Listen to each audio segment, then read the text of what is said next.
puji dan syukur kita ucapkan kepada Tuhan yang Maha Kuasa, di mana kita pada hari Minggu ini kita bisa beribadah bersama-sama dan memuji memuliakan nama Tuhan. Sebelum kita ibadah, kita bersama-sama berdoa dalam hati kita masing-masing. Kita berdoa.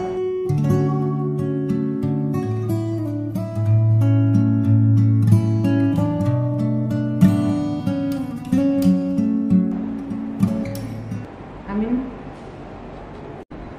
Kita bernyanyi.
Di dalam nama Allah Bapa dan nama anaknya Tuhan Yesus Kristus dan nama Roh Kudus yang menciptakan langit dan bumi.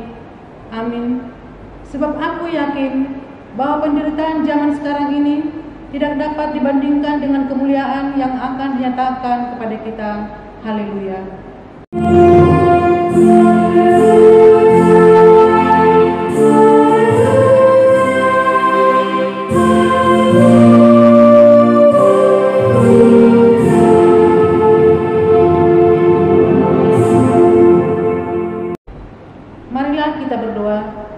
Ya Tuhan yang Maha Kuasa, berilah iman yang hidup bagi kami, agar kami tetap percaya pada anak-Mu Tuhan Yesus Kristus, Tuhan kami. Jadikanlah hati kami tahir ya Allah, dan perbaharuilah batin kami dengan roh yang teguh. Kuatkanlah iman kami, supaya kami tetap bersukacita mengingat keampunan dosa kami. Oleh karena anak-Mu Tuhan Yesus Kristus, Tuhan kami. Amin. Kita bernyanyi.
minggu ini adalah titah ke-6. Titah ke-6, jangan engkau membunuh.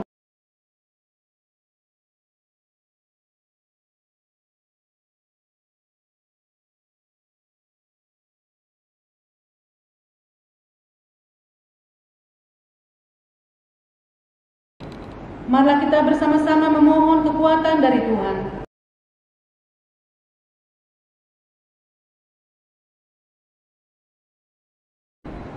Kita bernyanyi.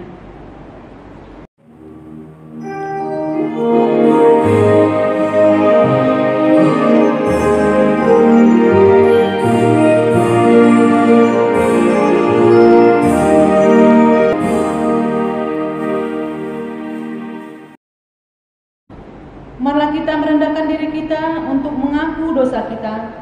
Ya Bapa kami di surga, Engkau Maha Kasih dan benar. Berkat-Mu melimpah dan kekal selama-lamanya. Kasihanlah kami ya Tuhan.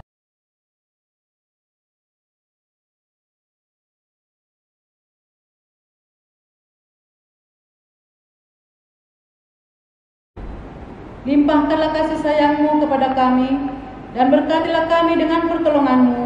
Ya Tuhan Allah, sumber kebahagiaan kami, ampunlah segala dosa dan pelanggaran kami, di dalam anak-Mu Tuhan Yesus Kristus, Juru Selamat kami.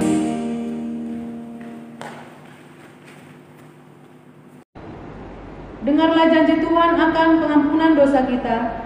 Demi Aku yang hidup, demikian firman Tuhan Allah, Aku tidak berkenan kepada kematian orang fasik, melainkan Aku berkenan kepada pertobatan orang fasik itu, dari kelakuannya supaya ia hidup. Kemuliaan bagi Allah di tempat yang maha tinggi.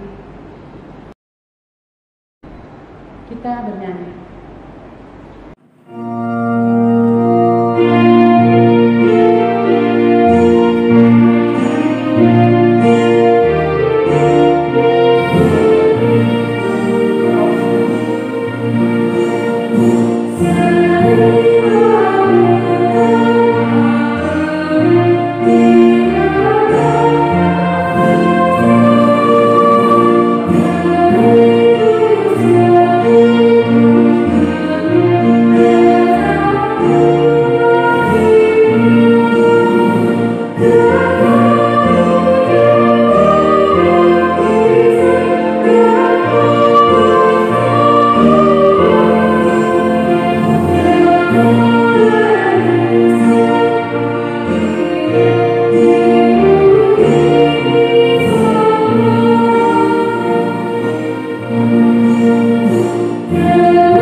Marilah kita membaca firman Tuhan yang ditetapkan untuk minggu ini sebagai epistel pada ibadah kita, yang tertulis dalam kitab Keluaran Yohanes 2 ayat 1 sampai dengan ayat yang ke-12. Pada hari ketiga ada perkawinan di Kana yang di Galilea, dan ibu Yesus ada di situ. Yesus dan murid-muridnya diundang juga di perkawinan itu.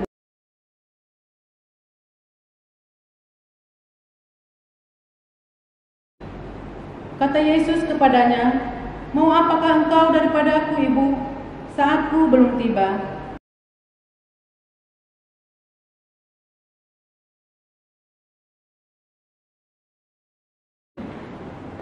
Di situ ada 6 tempayan yang disediakan untuk pembasuhan menurut adat orang Yahudi, masing-masing isinya 2-3 puyung.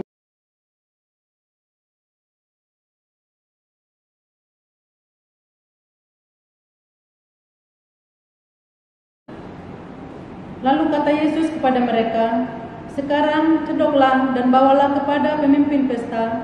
Lalu mereka pun membawanya.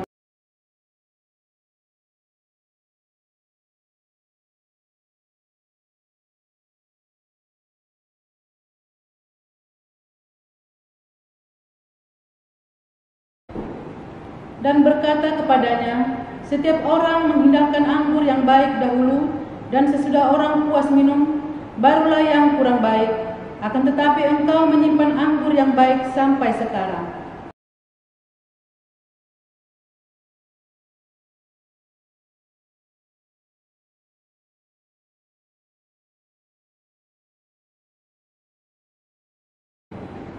Sesudah itu Yesus pergi ke Kapernaum bersama-sama dengan ibunya dan saudara-saudaranya dan murid-muridnya, dan mereka tinggal di situ hanya beberapa hari saja. Demikianlah firman Tuhan. Berbahagialah orang yang mendengar firman Allah serta memeliharanya. Kita bernyanyi.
Marilah kita bersama-sama mengaku iman kepercayaan kita.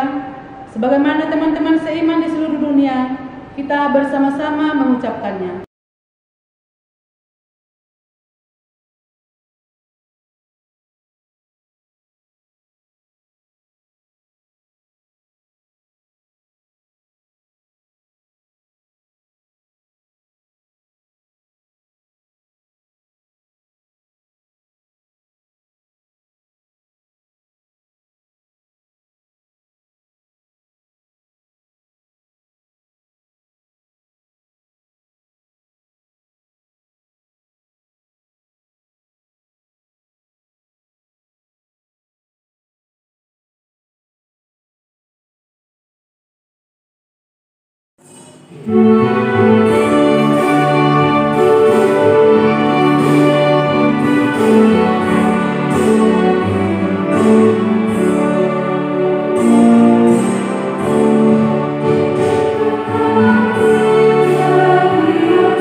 Kita berdoa.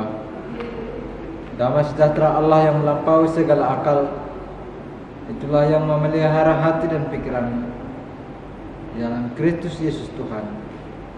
Amin. Shalom. Saudari yang dikasihi oleh Tuhan Yesus Kristus, firman Tuhan bagi kita pada minggu ini yaitu dari kitab Ayub 42 ayat 7 sampai 17. Ayub 42 ayat 7 sampai 17. Demikianlah bunyinya, saya akan bacakan untuk kita semua. Setelah Tuhan mengucapkan firman itu kepada Ayub, maka firman Tuhan kepada Elifas, orang teman, murkaku menyala terhadap engkau dan terhadap kedua sahabatmu, karena kamu tidak berkata benar tentang aku seperti hambaku Ayub. Oleh sebab itu, ambillah 7 ekor lembu jantan dan 7 ekor domba jantan, dan pergilah kepada hambaku Ayub, lalu persembahkanlah semuanya itu sebagai korban bakaran untuk dirimu. Dan baiklah hambaku Ayub meminta doa untuk kamu, karena hanya permintaannya lah yang akan kuterima, supaya aku tidak melakukan aniaya terhadap kamu, sebab kamu tidak berkata benar tentang aku seperti hambaku Ayub. Maka pergilah Elifas orang teman, Bildad orang Suah, dan Zophar orang Naamah. Lalu mereka melakukan seperti apa yang difirmankan Tuhan kepada mereka, dan Tuhan menerima permintaan Ayub. Lalu Tuhan memulihkan keadaan Ayub setelah ia meminta doa untuk sahabat-sahabatnya, dan Tuhan memberikan kepada Ayub 2 kali lipat dari segala kepunyaannya dahulu. Kemudian datanglah kepadanya semua saudaranya laki-laki dan perempuan dan semua kenalannya yang lama, dan makan bersama-sama dengan dia di rumahnya. Mereka menyatakan turut berduka cita dan menghibur dia oleh karena segala malapetaka yang telah ditimpakan Tuhan kepadanya, dan mereka masing-masing memberi dia uang 1 kesita dan sebuah cincin emas. Tuhan memberkati Ayub dalam hidupnya yang selanjutnya lebih daripada dalam hidupnya yang dahulu. Ia mendapat 14.000 ekor kambing domba, 6.000 unta, 1.000 pasang lembu, dan 1.000 ekor keledai betina. Ia juga mendapat 7 orang anak laki-laki dan 3 orang anak perempuan. Dan anak perempuan yang pertama diberi nama Yemimah, yang kedua Kezia, dan yang ketiga Keren Hapuk. Di seluruh negeri tidak terdapat perempuan yang secantik anak-anak Yakub, dan mereka diberi ayahnya milik pusaka di tengah-tengah saudara-saudaranya laki-laki. Sesudah itu Ayub masih hidup 140 tahun lamanya. Ia melihat anak-anaknya dan cucu-cucunya sampai kepada keturunan yang keempat. Maka matilah Ayub tua dan lanjut umur. Demikianlah firman Tuhan.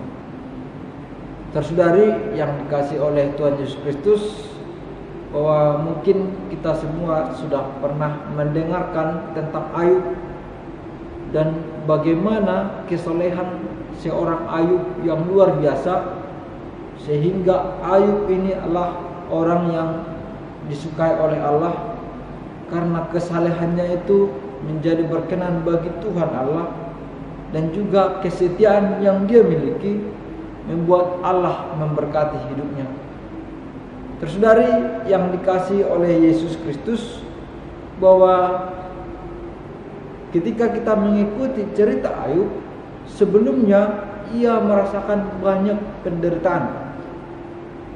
Tetapi dari hal ini, dari perikop kita ini, di sini akan dibicarakan bagaimana Ayub mendapat pemulihan yang sangat besar, pemulihan yang luar biasa dari Tuhan Allah, karena ia telah mampu melewati masa-masa penderitaannya yang sangat-sangat berat. Terus dari yang dikasih oleh Yesus Kristus, ketika dia sakit, maka orang-orang yang dekat kepadanya menjauh. Bahkan istrinya mengolok-olok dia, termasuk sahabat-sahabatnya yang diucapkan dalam perikop ini, Elifas, Bildad, Zofar, yang selama ini pada masa kejayaannya dekat dengan dia, tetapi justru pada masa kejatuhannya, pada masa dia merasakan penderitaan, pada saat ia mengalami sakit, justru yang lain, sahabat-sahabatnya mengolok-olok dia, memfitnah dia, berkata yang tidak benar, bahkan juga mengurangi kehormatan mereka kepada Tuhan Allah. Bahwa si Ayub sering dijelek-jelekkan, dan iman Ayub sering mereka takar dengan mengatakan kalau Ayub memang orang baik, kenapa dia harus mengalami penderitaan? Kalau Ayub memang dekat dengan Tuhan, kenapa Tuhan memberikan pencobaan kepada dia? Nah, pernyataan itu, pola olok-olok seperti itu yang membuat Tuhan berbicara kepada Elifas dan menegur mereka bahwa Elifas bersama sahabatnya Bildad dan Zofar telah melakukan hal yang tidak benar, bahwa mereka telah berkata yang tidak benar, mereka sudah menfitnah, mereka sudah mengolok-olok Ayub, bahkan mereka juga telah termasuk merendahkan kemuliaan Tuhan. Tersaudari yang dikasih oleh Yesus Kristus, bahwa dari hal itu, dari sifat sahabat-sahabat mereka itu, maka Tuhan tidak berkenan, maka Tuhan akan murka. Dan di balik murkanya itu, ia punya kasih. Ia menasihati Elifas supaya dia menyadari kesalahannya, bahwa Elifas telah salah menggunakan perkataan-perkataannya, bahkan telah merendahkan juga kemuliaan Tuhan. Tuhan memperingatinya bahwa Elifas telah berkata yang salah. Saudari yang dikasih oleh Kristus Yesus, maka Tuhan menyuruh Elifas untuk membawakan korban bakaran, di mana korban bakaran pada saat itu adalah korban sebagai penghapusan dosa, permintaan pengampunan dosa kepada Tuhan, maka mereka harus memberikan kurban bakaran. Tersaudari yang dikasih oleh Yesus Kristus, Tuhan Allah Yahweh memberi kesempatan kepada mereka untuk menebus dosanya dengan memberi korban bakaran melalui hambanya Yakub. Karena pada saat itu sungguh doa Ayub diterima, karena Ayub seorang yang benar, Ayub seorang yang saleh, dan dia juga setia, maka Tuhan menyukainya. Tuhan berkenan kepadanya, lalu melalui dia akan memberikan pengampunan kepada Elifas dan kawan-kawannya. Terus dari yang dikasihi oleh Kristus Yesus, dari hal itu maka Tuhan menunjukkan kuasanya.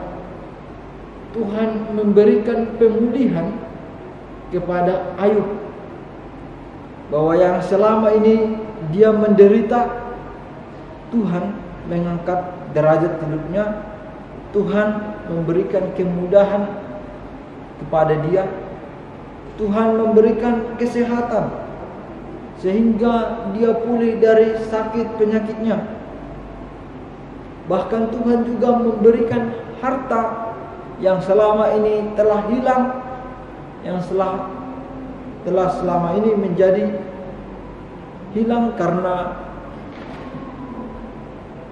pencobaan.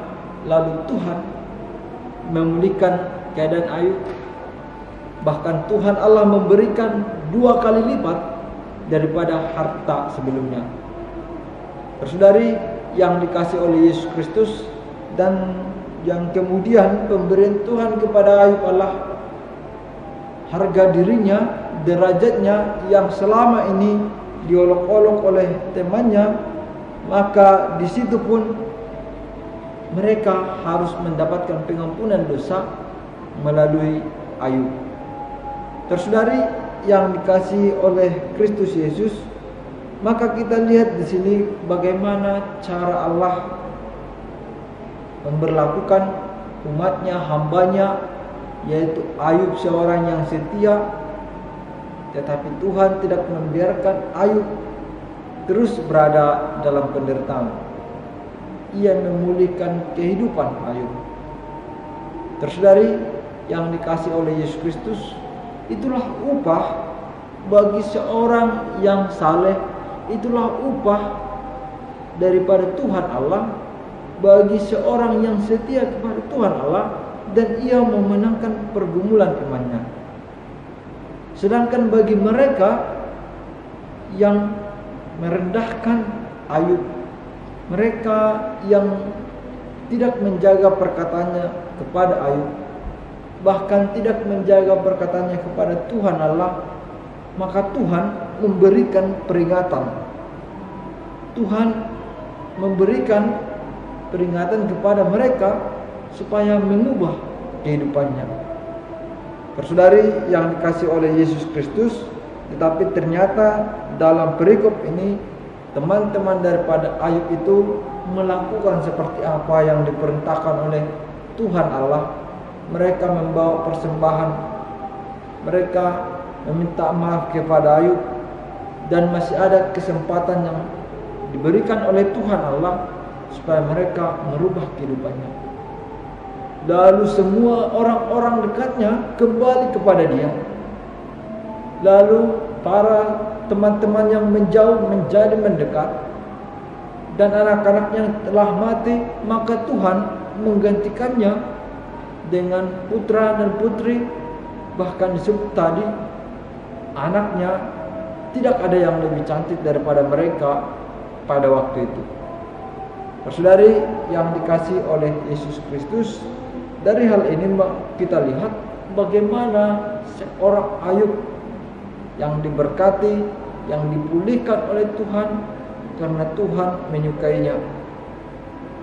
Dan dari hal ini juga kita akan melihat, walaupun Tuhan memberikan kesempatan kepada Elifas dan kawan-kawannya, tetapi perlu bagi kita sebagai orang yang percaya untuk menghindari bagaimana sikap-sikap mereka yang tidak terpuji, yaitu menggunakan perkataannya yang seharusnya untuk kebaikan tetapi ternyata tidak benar, atau memfitnah, yang dalam istilah pada saat ini sering disebut dengan hoax, menyebarkan berita bohong atau memfitnah atau memburuk-burukkan orang lain yang faktanya belum tentu kita tahu, sehingga orang yang lain yang mendapat kabar tersebut, yang mendengar berita tersebut, dapat menjadi keliru, bahkan akan menilainya secara negatif, padahal mereka hanya mendapatkan berita bohong.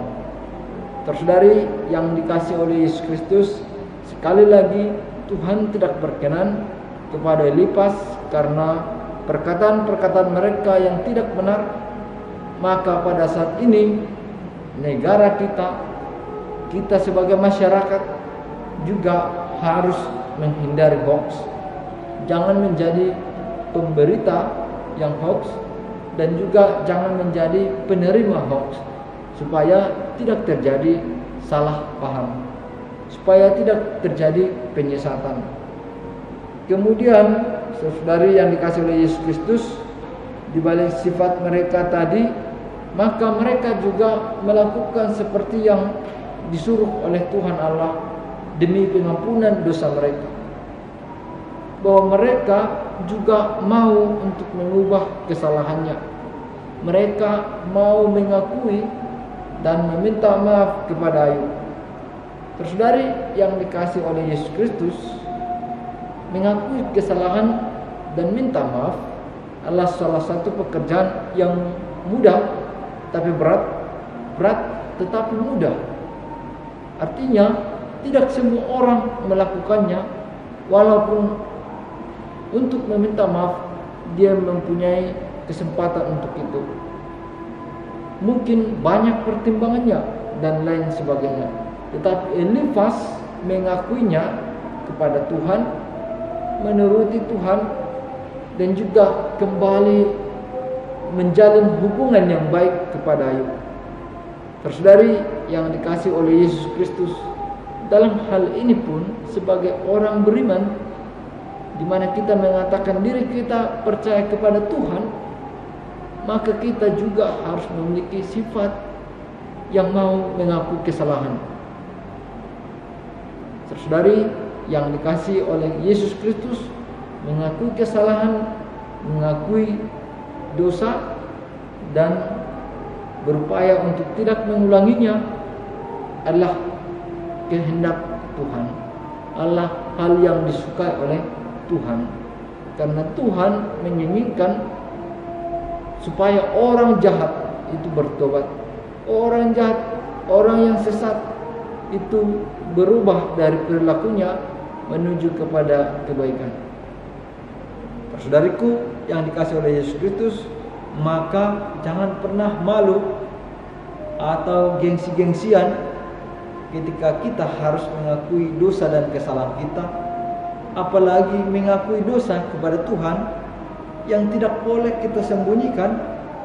Sebagaimanapun upaya kita menyembunyikan dosa kita kepada Tuhan, maka Tuhan akan mengetahuinya. Kemudian saudari yang dikasihi oleh Yesus Kristus, sesuai dengan topik minggu kita pada hari ini, yaitu melestarikan budaya.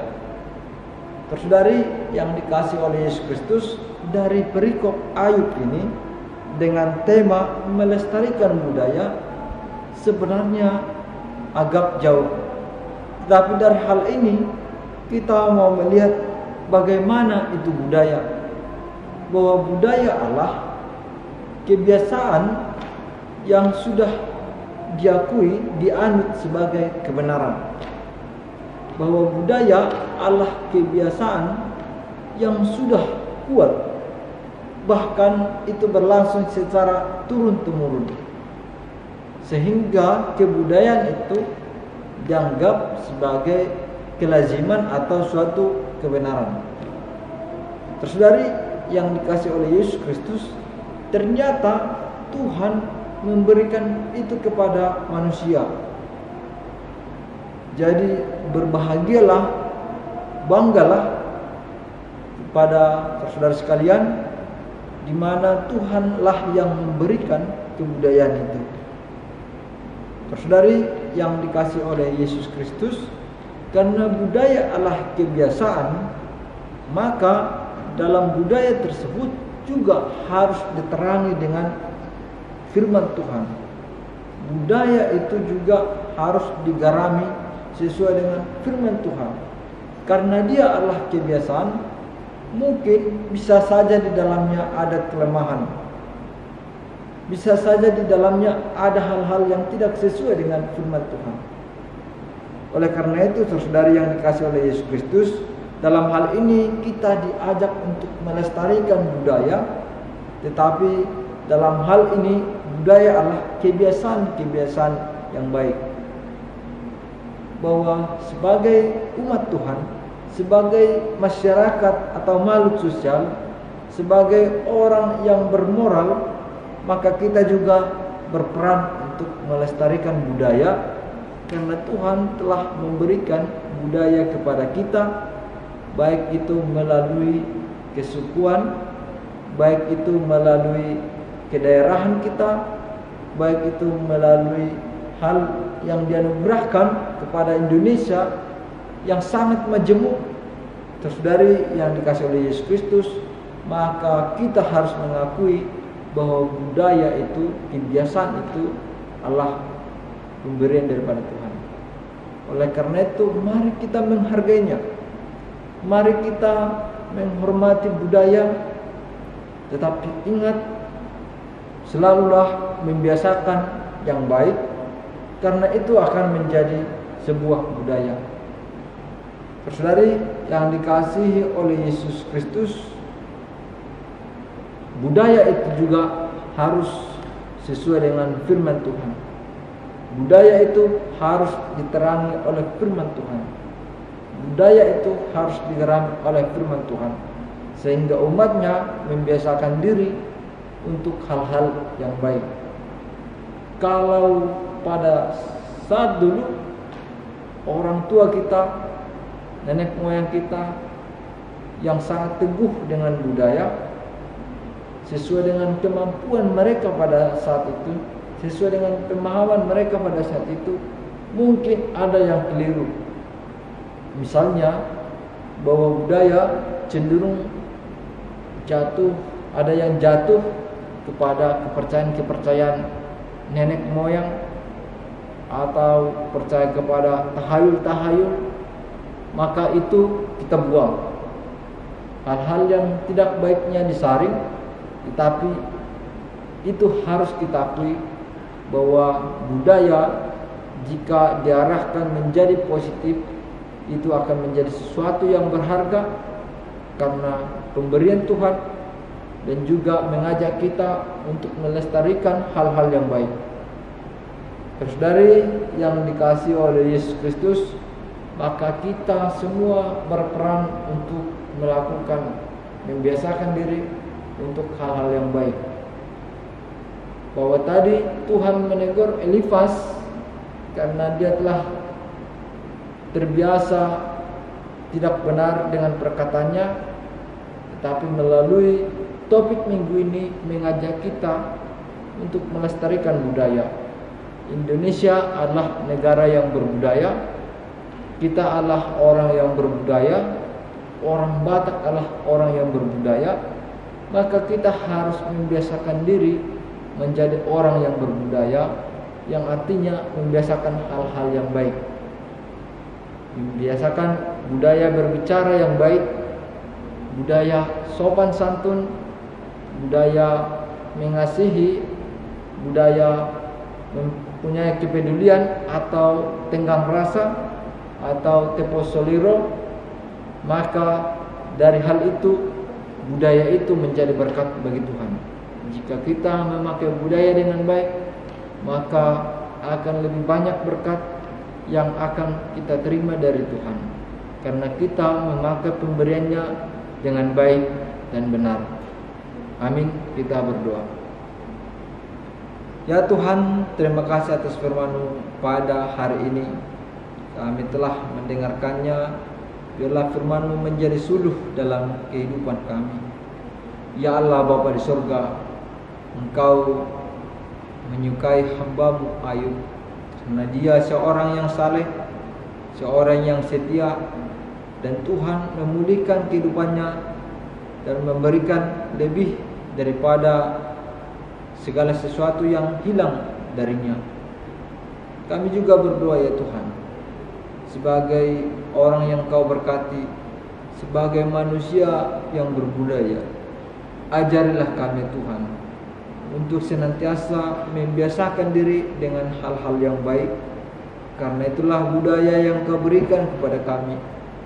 Karena nenek moyang kami juga senantiasa mengajarkan, menurunkan hal-hal yang baik kepada kami. Ya Tuhan, di dalam budaya yang Kau berikan kepada kami, Tuhan juga yang menerangi, menggarami, membimbing kami, sehingga segala sesuatu yang kami lakukan dalam menjalankan kebudayaan kami seturut dengan kehendak-Mu. Biarlah ya Tuhan, budaya yang Kau berikan menjadi sebuah kekayaan, menjadi saluran berkat bagi setiap orang yang melakukannya dengan baik. Ya Allah Bapa di surga, kami juga berdoa bagi saudara kami, jemaat-Mu yang sedang berduka cita pada minggu ini, karena Tuhan yang menguatkannya. Kami juga berdoa buat jemaat-Mu yang sedang sakit, kiranya Tuhan memberikan kesembuhan. Ya Tuhan, kami manusia yang penuh dengan dosa, tapi ingatlah kami berdasarkan kasih anak-Mu Tuhan Yesus Kristus. Dan doa ini kami sampaikan melalui anak-Mu, Yesus Kristus, Juru Selamat kami yang hidup. Amin.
Marilah kita berdoa untuk menyerahkan persembahan kita kepada Tuhan.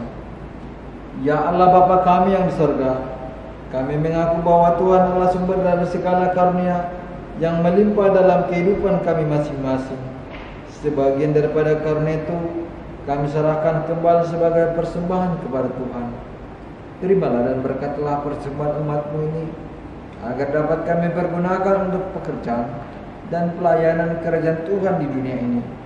Bukalah hati kami untuk mengenal betapa banyak berkat dan karunia yang kami peroleh dari Tuhan, supaya kami senantiasa bersyukur kepadamu di dalam nama Yesus Kristus Tuhan kami. Amin.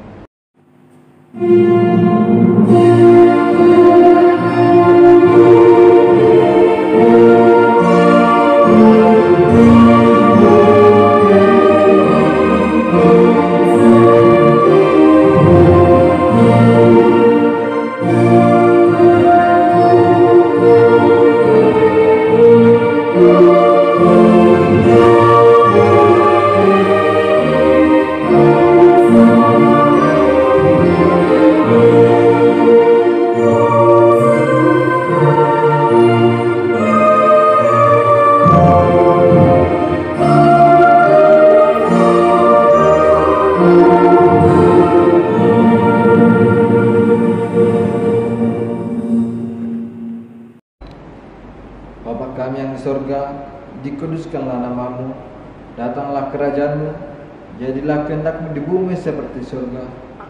Berikanlah kami pada hari ini makanan kami yang secukupnya, dan ampunilah kami akan kesalahan kami, seperti kami juga telah mengampuni orang yang bersalah kepada kami. Dan janganlah membawa kami ke dalam pencobaan, tetapi lepaskanlah kami daripada yang jahat.